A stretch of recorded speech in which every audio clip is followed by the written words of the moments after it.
રાજ્ય પરીક્ષા બોર્ડ, ગાંધીનગર આયોજિત ધોરણ 6 માં અભ્યાસ કરતા વિદ્યાર્થીઓ માટે પીએસસી પ્રાથમિક શિક્ષણ શિષ્યવૃત્તિ અને એસએસસી માધ્યમિક શિક્ષણ શિષ્યવૃત્તિ પરીક્ષાનું પ્રતિવર્ષ આયોજન થતું હોય છે.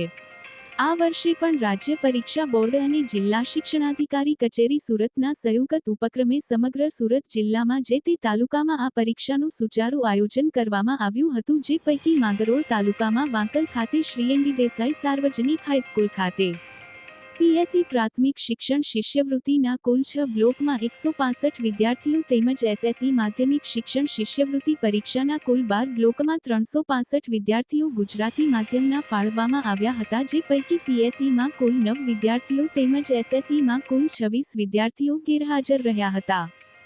ઝોન બારડોલીથી ઝોનલ શ્રી પ્રિતેશભાઈ મિસ્ત્રી સાહેબ તથા વિજયભાઈ પ્રજાપતિ સાહેબે ખૂબ સુચારું આયોજન પરીક્ષાનું પ્રત્યેક સેન્ટર પર થાય તે બાબતે ખૂબ સરસ માર્ગદર્શન આપ્યું હતું.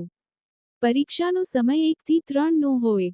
બપોરે 12 કલાકે સરકારી પ્રતિનિધિ તેમજ શાળાના આચાર્ય શ્રી પારસભાઈ મોદી તેમજ તમામ સ્ટાફે વિદ્યાર્થીઓને કુમકુમ તિલક તેમજ ચોકલેટ આપી પરીક્ષા કેન્દ્ર પર આવકાર્યા હતા. ખૂબ જ શાંત વાતાવરણમાં પરીક્ષા લેવાઈ હતી. રિપોર્ટ ઇમરાન ખાન પઠાણ, મોટા મિયા માંગરોળ.